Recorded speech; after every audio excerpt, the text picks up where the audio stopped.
We want to go to the NBA, and Adam Silver had a call today with the Players Association from the NBA, as well as NBA players, on the call. We're on the call as well.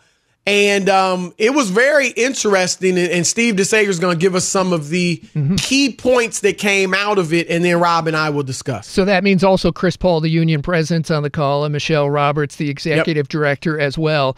And sources told The Athletic that what if a player tests positive upon return, and Commissioner Silver said the NBA would hope for daily testing at that point and no stoppage of play and just having the player isolated and quarantined. I mentioned last hour that when the Lakers and Clippers finally reopen their facilities just for the individual workouts, they can test every player and staff member who re-enters. The reason is in Los Angeles County, unlike a lot of other NBA places, testing is available for everyone. The NBA wants to make sure that they're not having so-called unnecessary tests on people who aren't symptomatic, or just walking back into their facility when you've got local front-of-the-line workers maybe in that town that aren't. And that's, believe me, a PR thing as much as a medical thing. As far as the actual... But Steve, yes? Let me ask you this.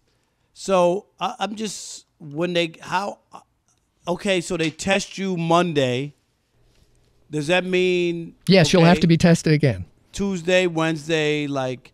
Oh, remember the Woj report that if they had like a quarantine place to have a bunch of games in one site, they might need a total of 10 to 15,000 total tests for the span of that. You'd have that was interesting, Steve, because there was a report out on ESPN earlier today that said Michelle Roberts and the players were against, all being in one site, and that Adam Silver was on board with that too. But after this call, It appears that that's changed, at least with Silver. Is that correct? That is correct. Two things. He has said in the past there needs to be widespread testing available in the U.S. before the NBA could consider resuming its season. And then on the conference call tonight, he told the players it would be safer to have one or two locations for basketball, such as in Orlando, such as in Las Vegas, rather than flying around to different facilities and different cities. Also, if the regular season resumes, no fans are expected, and in fact, if there's no vaccine and there's not expected to be one in 2020 for this virus, then that means maybe no fans at the start of next season for the NBA as well. He says until there's a vaccine, there's risk, and we're going to be living with this virus for the foreseeable future. The season decision, that's not necessarily going to be made this month. It could go into June before we get a decision on that. As far as fans in buildings, fans constitute 40% of the league revenue, he said. So the NBA's trying some creative ways on TV to deliver the games to the audiences. So you're not going to have the ticket revenue, but you could have a lot of eyeballs. So it's not like they'll have nothing. But again, Silver told the player he hopes that the playoffs will have best-of-7 series in every round, and maybe those series could move faster without the need for travel, again, if you stay at a single site. All right. Thank you, Steve, for that clear and succinct summary of what's going on. Rob, Steve is one of the best in the business. He's a newsman. No, he is. He is definitely one of the best in the business as far as the updates. No doubt about it. All right, Rob, this is interesting because, now, did tonight's call change the minds of many players and Michelle Roberts? Because in the article is written by Ramona Shelburne on ESPN.com, she talked to Michelle Roberts, and Michelle Roberts was saying that, if the players are all in one, let's say Orlando, right, or in one spot, you're going to make it be effective. You have to have heavy surveillance on the players, right, to make sure none are leaving the site and, doing whatever they want, and they're not letting people come in to the site. And she was like, that's almost sounds like prison, and to have that much surveillance. So players were, skeptical about that. But if you don't have heavy surveillance, then it really has no chance of being effective. Because if guys are able to go in and out and people are able to come in and out, I mean, not everybody, of course, but just even some people who, you don't know where they've been, then now you're potentially bringing it into the quarantined area and players could get it. So Ramona's article was like, the players didn't want to do that. But Adam Silver saying that sounds like, Rob, that might be the only way they can play.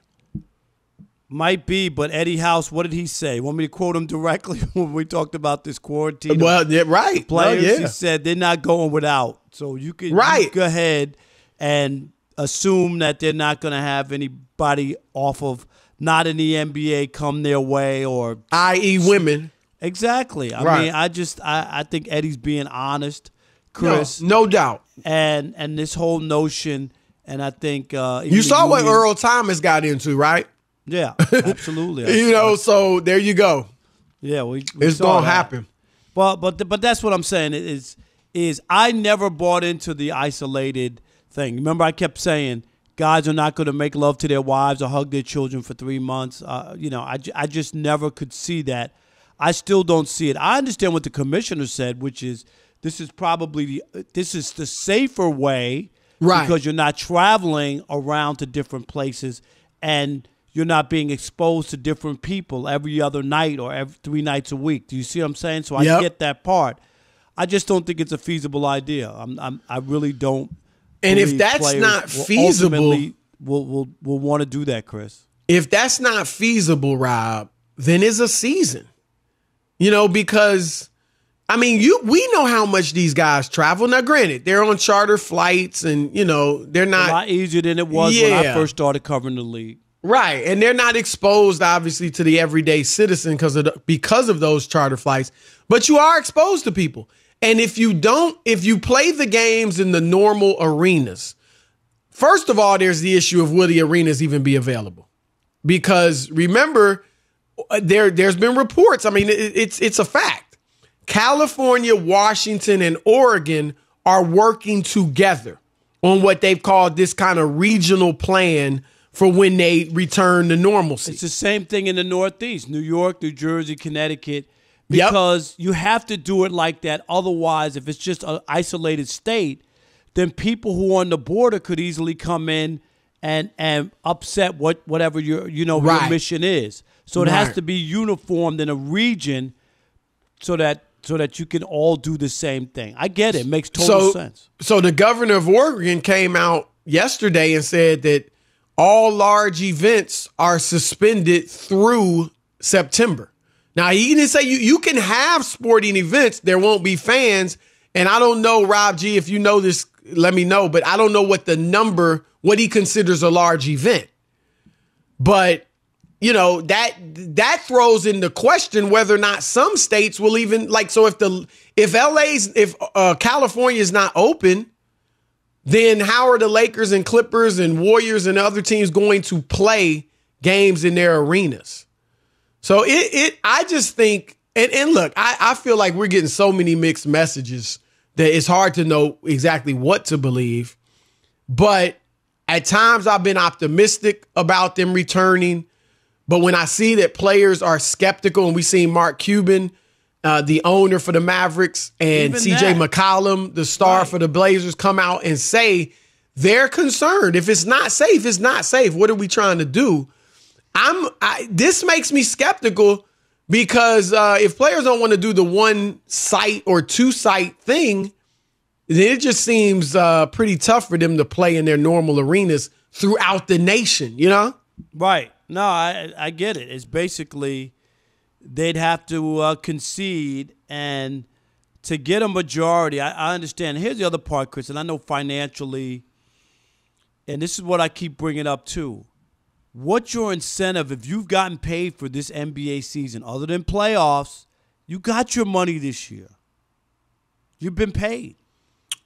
The only incentive is the playoff. Well, the more money for the masses, the more money the league makes, whatever amount they make if they can play games, that does help because that's just that much lower that the salary cap has to drop. You know what I'm saying? Yeah, the hit won't be quite as much. So that's an incentive. But I'm talking about the average Joe. Your team is out of it.